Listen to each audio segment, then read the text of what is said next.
nggak deket posisinya ya paling cuman bilang, "Semangat!" gitu aja. Karena, satu kali lagi di saat kamu sukses, jangan lupa dikunci. Karena kan memang mereka kayak Aurel kan umurnya lagi seperti social butterfly ya, lagi bisa, kembang kempis gitu badannya. Ya mudah-mudahan lah bisa, yang jelas saya selalu nitipin untuk jaga diri, mana-mana yang mahal di badan harus dijaga itu aja.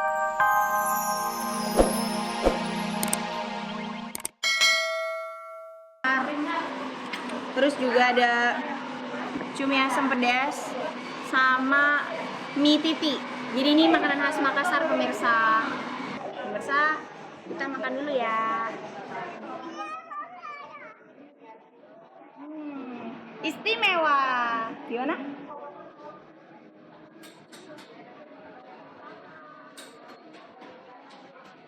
Ya pemirsa, alhamdulillah udah selesai kita berdua makannya. Sekarang mau langsung pamit pulang karena habis ini masih mau lanjut potong rambut Babang Ical.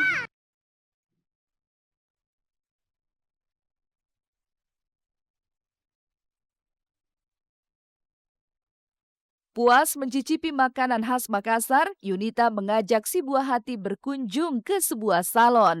Bukan untuk merapikan rambutnya, Yunita ingin mendandani putra tercintanya itu. Walau dengan bersusah payah dan dengan segala bujuk rayu, akhirnya Babang Ical bersedia dipotong rambutnya. Pemirsa, Ical sekarang udah sampai di salon, di salah satu salon di daerah Depok, pemirsa. Nah, Babang Ical rambutnya udah gondrong nih. Mau langsung dipotong. Mau tau kayak gimana? Ikutin ya pemirsa. Ayo gitu.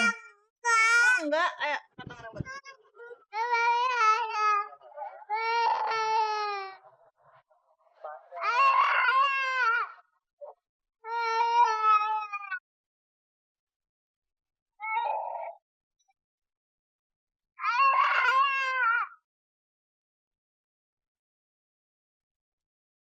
Aku nggak nangis loh potong rambutnya pemirsa gitu dong.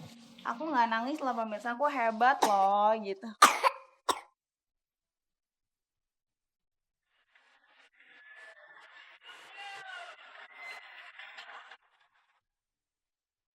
Kebersamaan Yunita dengan Babang Ical adalah cara tersendiri baginya untuk melipur segala gundah di dalam hatinya atas persoalan rumah tangganya sendiri. Selain itu, inilah cara Yunita membayar segala waktu yang tersita mengurusi perpisahannya dengan Dausmini.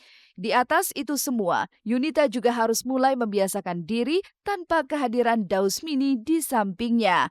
Dan apapun yang terjadi, Yunita juga Dausmini bersepakat untuk tetap memberikan kasih sayang dan membesarkan Babang secara bersama-sama. Mau tidak mau kan memang harus membiasakan diri ya, belajar untuk mandiri. Jadi terbiasa untuk kita berdua-duaan gitu kan. Jadi dan mau terbiasa atau tidak pasti toh endingnya akan tetap harus bisa gitu. Pasti aku jaga silaturahmi yang baik sama Daus gitu. Ya pemirsa, terima kasih ya udah ngikutin kita seharian, udah nemenin kita makan, jalan-jalan, juga nemenin Babang Ical ke salon, dan sampai ketemu lagi lain waktu sama Babang Ical. Sampai ketemu lagi, dadah!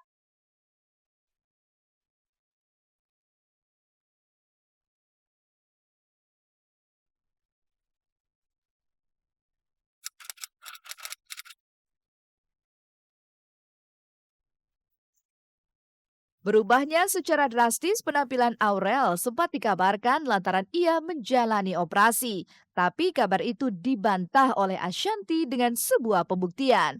Dari kediaman super mewah mereka, Ashanti bahkan rela membangunkan Aurel pagi-pagi sekali. Bukan untuk sekedar menjalankan tugas sebagai ibu semata. Lebih dari itu, Ashanti coba membentuk putri sulung Anang itu dengan kedisiplinan berolahraga. Tapi benarkah Aurel rela melakoni semua untuk perubahan penampilannya kini? Sekarang kita bangunin Aurel dulu. Si kebo lagi tidur. Kalau lagi libur, bangunnya pasti jam 9, jam 10. Terus langsung ke bawah sarapan. Sekarang tidur lagi. Semangat ya? Semangat. Dan karena kalau lagi libur ya, kalau lagi ada bunda pasti dibangunin. Membiasakan bangun pagi untuk kemudian berolahraga adalah cara Ashanti untuk menempa Aurel sehingga bisa menemukan bentuk tubuh yang ideal. Bahkan ia secara ketat mengawasi Aurel, mulai dari jenis olahraga yang harus ia jalani hingga berapa lama waktu yang harus dihabiskan Aurel dengan alat-alat fitness yang terdapat di rumah mereka. Ya, Mirna, kita lari 1 jam. I gotta tell her that I'm a fan. Yes, sir.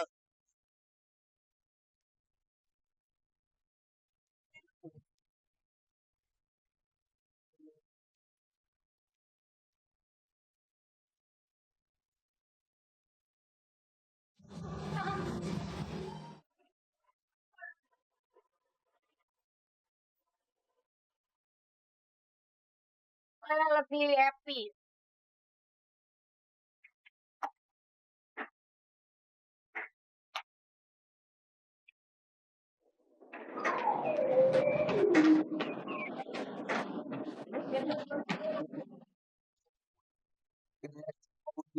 If it's looking at my yo, be the girl, rap by me, I'm here you go. And we can go and ask her what's the difference in us. You say you start putting in the world.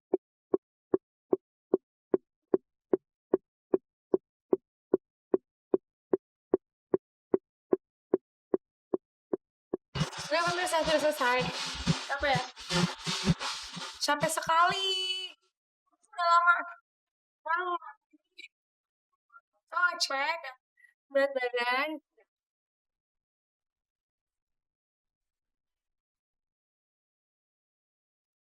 Tidak hanya lewat olahraga saja, Aurel mendapatkan perubahan bentuk tubuhnya. Salah satunya adalah mengkonsumsi makanan sehat, dan itu adalah rahasia lainnya. Meski tidak suka, Ashanti tetap saja menyodorkan jus yang terbuat dari sayur-sayuran kepada Aurel. Mau bikin jus sayur-sayuran, tapi sayurannya karena mentah, jadi harus fresh gitu. Dan belum. Ini kakak coba cuci brokoli. Ya. Ambil kecil. Dia masih enak banget karena memang kan rasanya memang nggak enak ya. Kalau kayak jus buah gitu kan manis, tapi kalau sayuran kan lebih kayak rasa-rasa sayur, begitu mentah kan. Nah, sayur matang aja dia nggak makan, gimana mentah? Tapi harus dipaksakan, harus dibiasakan. Supaya kulitnya cantik. Supaya kayak begini kan, mana ada. Dia bilang, Bun, kalau aku di kamera aku tuh harus dandan dulu dong supaya cantik. Udah kak, semakin cantiknya perempuan itu kelihatan kalau dia baru bangun tidur, tanpa dandan, tanpa satu olesan krim. Karena apa? Karena makan sayur-sayuran. Yeah.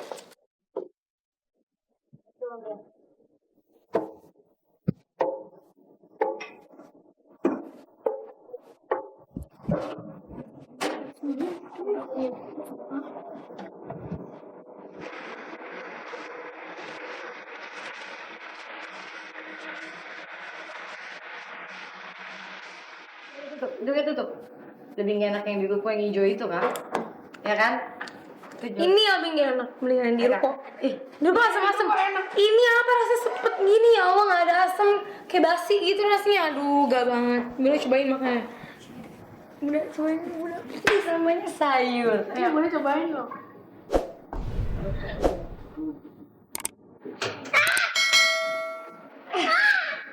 Kalau nggak ada habisin, aku kan mau pergi liburan sama teman-teman. Kalau nggak ada habisin, nggak boleh pergi. Ya Allah. Kalau diancam gitu. Iya emang kalau nggak diminum, nggak boleh pergi. Kalau nggak minum jus, kadang-kadang mami gue nggak boleh pergi. Aman.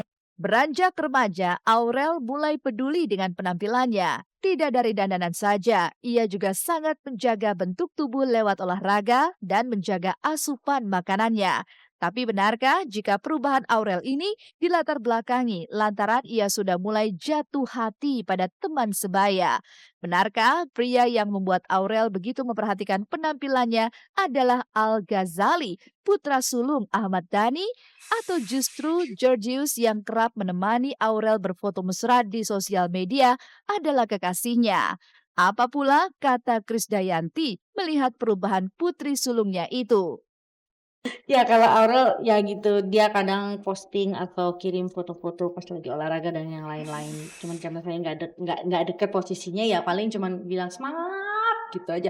Karena satu kali lagi di saat kamu sukses, jangan lupa dikunci.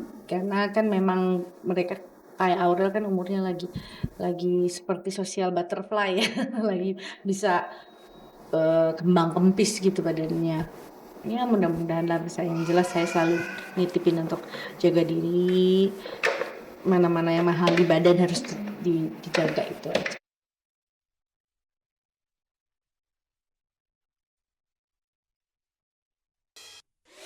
Global Seru Awards 2014 di Global TV Seru.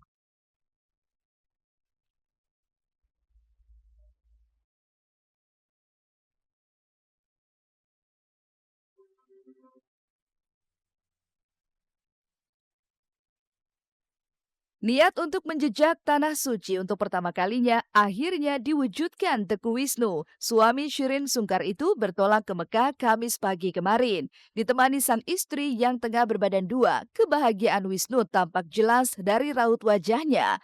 Namun di balik kebahagiaan itu ada sepenggal kesedihan yang tersisa di hati Shirin Sungkar. Pasalnya, hampir 2 pekan ke depan ia akan ditinggalkan sang suami yang berangkat ke tanah suci. Wisnu kan belum pernah umroh. Malah aku sedih kalau Wisnu nggak umroh. Jadi ya seneng lah kalau Wisnu umroh. Cuman ya sedihnya ditinggal aja. Makasih nih, baik banget ya istri.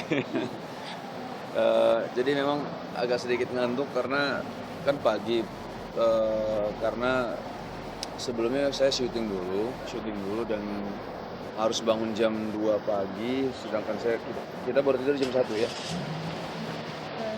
Jam 1-an lah gitu. Jadi makanya waktu efek ngantuknya masih kerasa sekarang. Rencana awal untuk menunaikan ibadah umroh bersama-sama harus dilupakan Teguh Wisnu lantaran Shirin tengah hamil muda. Apalagi beberapa waktu lalu Shirin sempat mengalami pendarahan.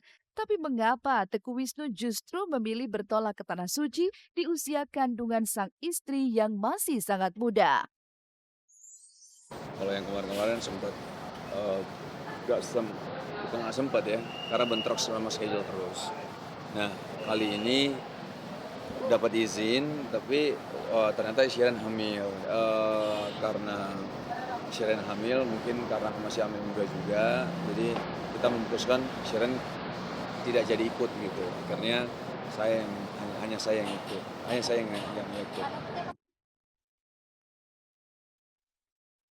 Keputusan Teguh Wisnu untuk tidak mengajak Shirin Sungkar dengan pertimbangan kesehatan sang istri tentu jauh lebih baik daripada memaksakan kehendaknya untuk umroh bersama-sama.